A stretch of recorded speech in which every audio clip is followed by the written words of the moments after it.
Part 1. You are going to listen to a telephone conversation between a caller and a call centre operator. As you listen, complete the numbered spaces in the identification form in the book. First, you have some time to look at questions 1 to 5.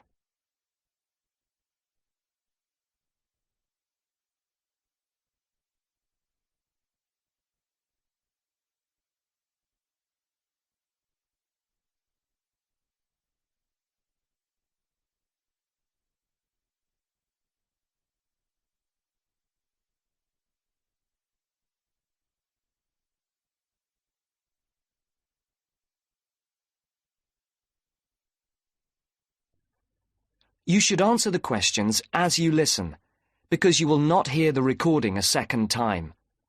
Listen carefully and answer questions 1 to 5. Platinum Card Service, Rebecca speaking. How may I help you? I've got a few problems with my credit card account. Okay. What is your credit card number? Let's see. It's here somewhere. Here it is. Can I just take the card number, please? Yes, it's 6992 6992 3443 3443 1147 1147 8921. 8921. Right. Can I just check that?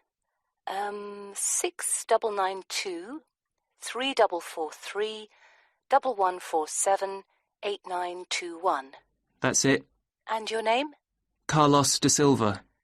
I just need to check a few details for identification and security, if you'll bear with me. That's okay. And what's your postcode? SE1 8PB. SE1 8PB. That's it. Vauxhall Close, London? Yes, that's right. And the house number? 43. And can you give me your date of birth? 13th of the 7th, 63. And one further check, if I may. Can you give me your mother's maiden name? Yes, it's Moore. Is that M-O-O-R-E? Yes, that's it. Before the caller and operator continue their telephone conversation, look at questions 6 to 10.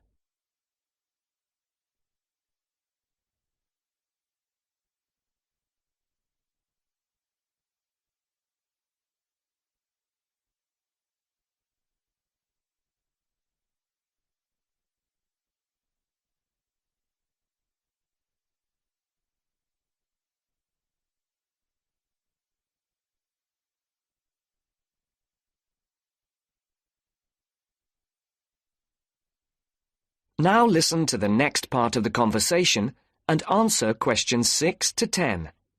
For these questions, there are 3 alternatives: A, B, and C. Decide which alternative is the most suitable answer and circle the correct letter. Yes. Now, can we get on with this? Yes, sir, certainly. I'm sure you'll appreciate that all these checks are necessary for security reasons. So, what exactly is the problem? Problems? Okay. Well, first, your computer seems to have gone mad. I sent you £500, and on the statement for the account, it shows that I only paid £300. Yes. The account does only show £300 was paid. Well, I paid the £500 in at the bank, and I have my receipt, and my bank statement shows that £500 has been taken from my account. Oh, I see. What I'll do is check with the bank and see what they say. OK. You said there was something else? Yes, as if that wasn't enough. My account shows that £107.27 was paid to a company called Pan Express. I don't know who this is. Let's have a look. Well, it is genuine. I can assure you it's not mine. It was made on the evening of the 12th of May. Maybe it's a restaurant bill you forgot about? There's no way that... Oh, wait, hold on. Yes. Oh, it's okay. I've just realised what it is. It is a restaurant bill. The name of the company is different from the name of the restaurant. My mistake. I'm sorry. That's okay. Was there anything else? I don't know if I dare. What is it, anyway? Well, it's, the amount of interest seems to have gone up. If you look at your statement for April, you'll see that the rate went down from 16.27% to 14.99% that month. Oh, yes, you're right. Was that everything? Yes, basically, it is. Okay. And can you check my payment? Oh, yes, I'll do it. Can I phone you back? I'll be at home for the next 2 hours. I have to leave at 11. Right. What's your number? 020 7989 7182. Hold on. 020 7979? No, it's 7989 and then 7182. So it's 020 7989 7182. Yes, that's it. OK, I'll phone you straight back. Thanks. Bye. That is the end of part 1. You now have half a minute to check your answers.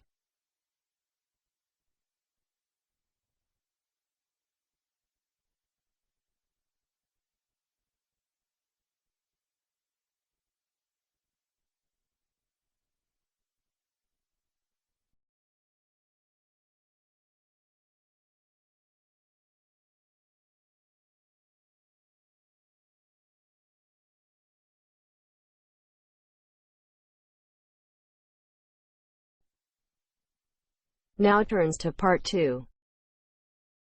Part 2. You will hear two students and their tutor discussing a survey project. First, you have some time to look at questions 11 to 16.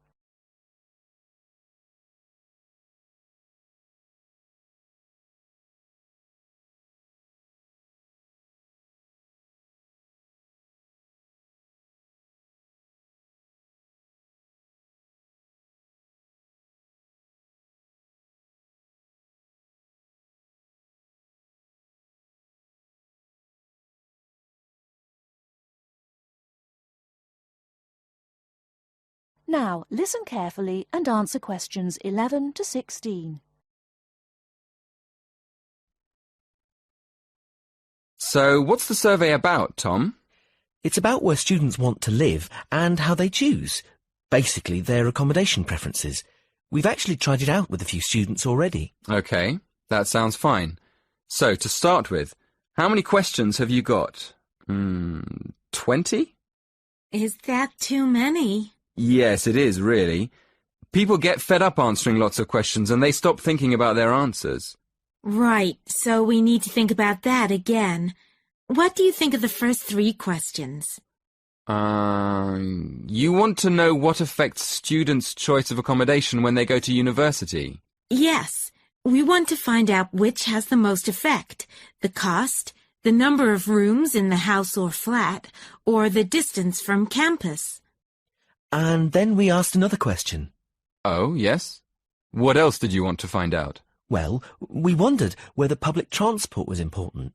You know, not many students have cars, so it might be quite important for them to be near somewhere where they could catch a bus or train. Yeah, that's a good question. Before you ask any more people, I've got a couple of suggestions for improving the questionnaire. First of all, I think you need to ask fewer questions. As I said, 20 is really too many. I'd cut it down to 10 if I were you. Okay, 10 questions only. And is there anything else you think we should do? Well, yes. Some of the questions are actually quite complicated. I think you should make them clearer. I mean, I think they should be easier to understand. And what do you think about asking more questions about cost? No, I don't think you need any more about cost. But you could ask a couple more questions about the reasons for students' decisions. So we should ask some more questions with why. Yes, I think you'd get quite a lot more information if you did that. Thank you. Before you hear the rest of the talk, you have some time to look at questions 17 to 20.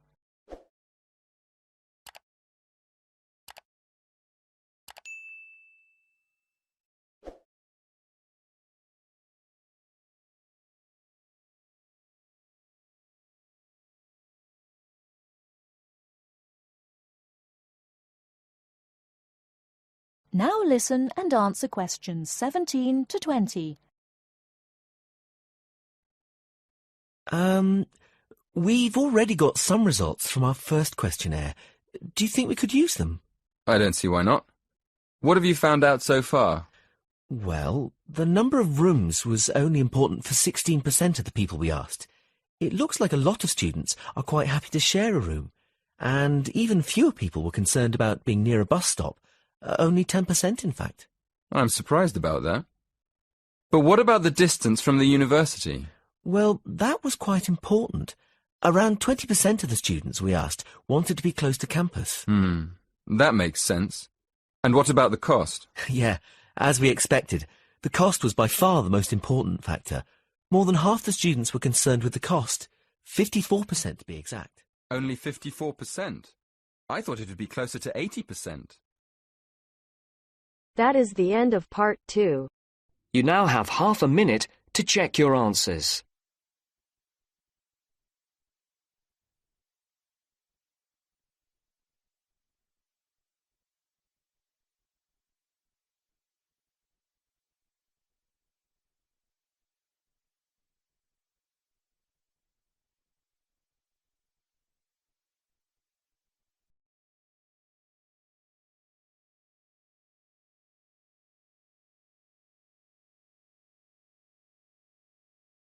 Now turns to part 3.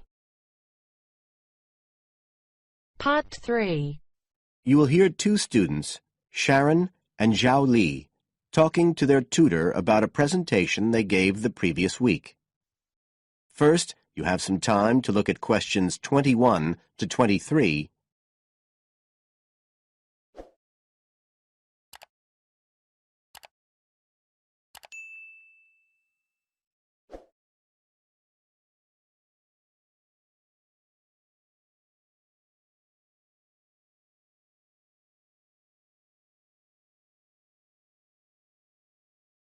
Now listen carefully and answer questions 21 to 23.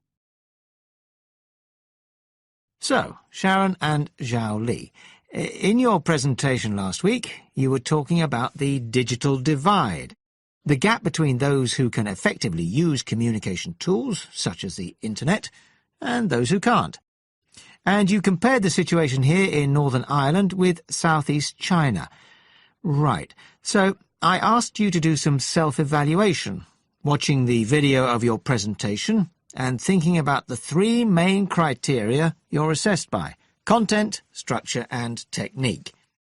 What do you think was the strongest feature of the presentation when you watched it? Sharon? Well, I was surprised actually, because I felt quite nervous. But when I watched the video, it didn't show as much as I expected. So which of the criteria would that come under? Confidence? That's not actually one of the criteria as such. Zhao Li? Technique? It's body language and eye contact, isn't it? Well, I didn't think I looked all that confident, but I think that our technique was generally good, like the way we designed and used the PowerPoint slides. So, you both feel happiest about that side of the presentation? Yeah. OK, now on the negative side, what would you change if you could do it again? Well, at first I'd thought that the introduction was going to be the problem, but actually I think that was OK.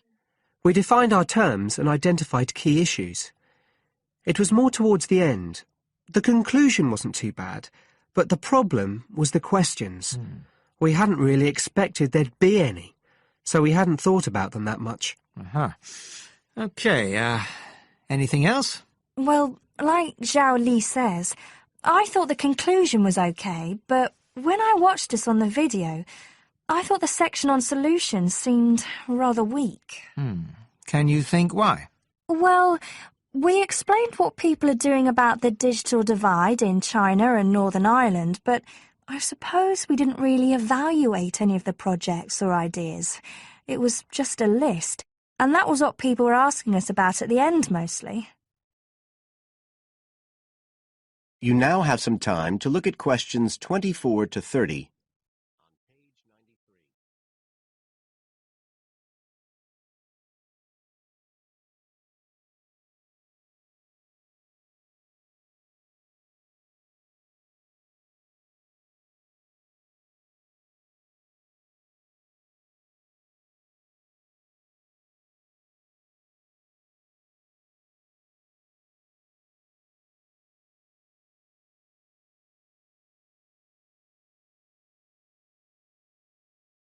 Now listen and answer questions 24 to 30. OK. Now, I also asked you to get some peer evaluation from the other students. Yes, well, people said it was interesting, like the fact that in China the internet was used more for shopping than in Northern Ireland.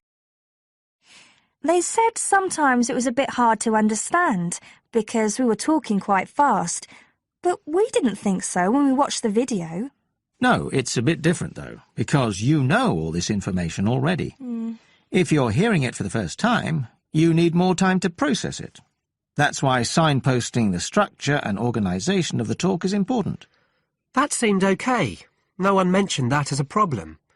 Some people said that we could have had more on the slides, like some of the other groups had nearly everything they said written up on the visuals as well. But other people said the slides were good. They had just the key points. Yes. And most people said we had quite good eye contact and body language. They all pointed out we'd overrun. They all said we were 5 minutes over. But we timed it afterwards on the video, and it was only 3 minutes. We were a bit unsure about the background reading at first, but I think we did as much as we could in the time. Anyway, no one commented on that under content. But one thing that did come out was that they liked the fact we'd done research on both Northern Ireland and China. Most other people had just based their research on one country. We managed to get quite a lot of data from the internet, although we had to do our own analysis, and we did our own surveys as well in both countries. So the class gave us best feedback for content, but it was all okay. Right. Well, that's quite similar to the feedback I'm giving you. I was very impressed by the amount of work you'd done and by your research methodology.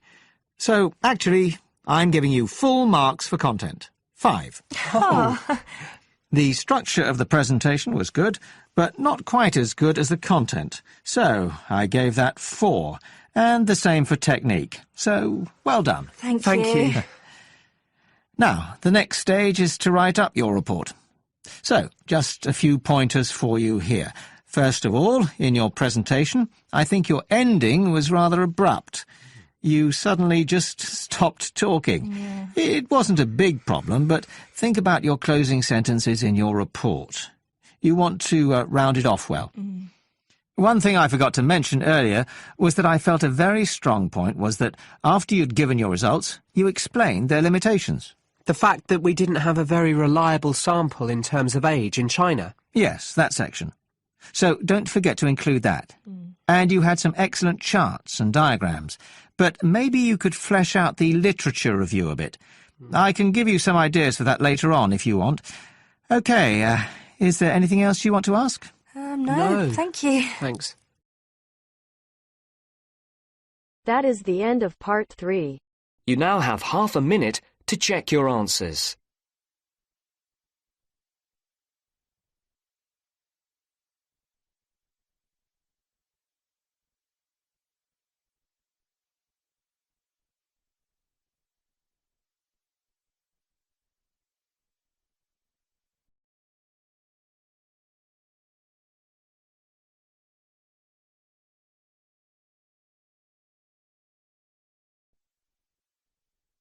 Now turns to part 4.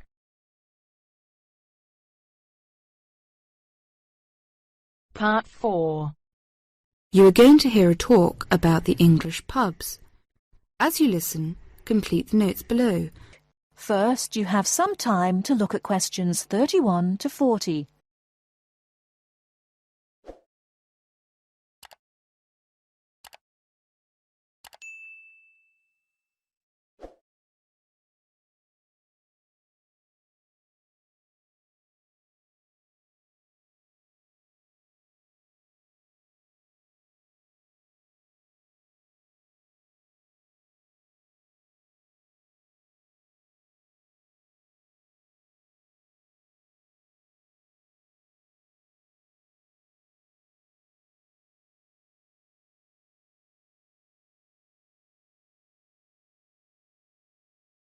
Now listen carefully and answer questions 31 to 40. In English pubs, the food is usually plain but of good quality. In fact, to taste good, traditional English food, you would do well to visit a reputable pub. Many businessmen habitually have lunch in a pub near their office. In the country, the pub is often part of an inn where you can put up for the night. The Englishman's favourite drink is beer. There are 3 different methods of serving beer in Britain. As you'd expect, some beer is served in bottles. Beer that comes from a tap is called draft beer, and there are 2 different methods of serving it. Keg beer is served with modern method, which uses a gas called carbon dioxide, and traditional draft has no gas in it, and a pump is used to pull the beer up the pipe and out of the tap. Keg beer is served colder than traditional draft. It's easier to look after, and some keg beers are sold almost everywhere in Britain. This means that you can always have exactly the same drink in any pub that sells a particular keg beer. Traditional British beer is probably quite different from the beer in your country. It has no gas in it, and it's not served very cold. But this is not a mistake. Traditional beer drinkers will tell you that this allows you to taste the beer better. Traditional draft is not always looked after as well as it should be, but in a good pub, a traditional draft beer drinker will tell you there can be no better drink. There are a lot of different breweries, companies that make beer, in Britain, but they make the same types of beer, and you can see them in the list below. Lager is the kind of beer that is common in many countries. Normally keg is served cold. Strong lager is often available in bottles. Bitter is the most popular kind of British beer. It tastes slightly bitter and can be keg or traditional draft. Most pubs have more than one kind. Guinness is a thick, almost black, bitter-tasting Irish beer. Pale ale is less strong and a bit sweeter than bitter, and often is keg. Mild is a fairly sweet beer, often dark, not as strong as bitter. It can be keg or traditional. It cannot be found everywhere. Bottled beers are sometimes served cold. There are several kinds available. For example, light ale like pale ale. Brown ale is a brown, often rather sweet beer. Stout is a very dark beer. Law regulates the pub's opening times. Local variations are possible, but usually a pub is open from 11:30 to 3 o'clock, and from 5:30 to 10:30 or 11 o'clock. Betting is forbidden in pubs. Children are not allowed on licensed premises, which may mean that father and mother cannot have a quiet drink together if children are with them. In the old days, when people drank too much and pubs were often rowdy, the law against children entering pubs was a wise one. Today, drunkenness is much less frequent than it was, say 50 years ago. It would be quite wrong to consider the average English pub as anything other than a respectable, friendly place that provides good drink, good food, and a pleasant social atmosphere. Far too often the foreigner has read accounts of sordid 19th century drinking places, haunted by people whose one desire was to drink as much as they could afford as quickly as possible. That is the end of part 4. You now have half a minute to check your answers.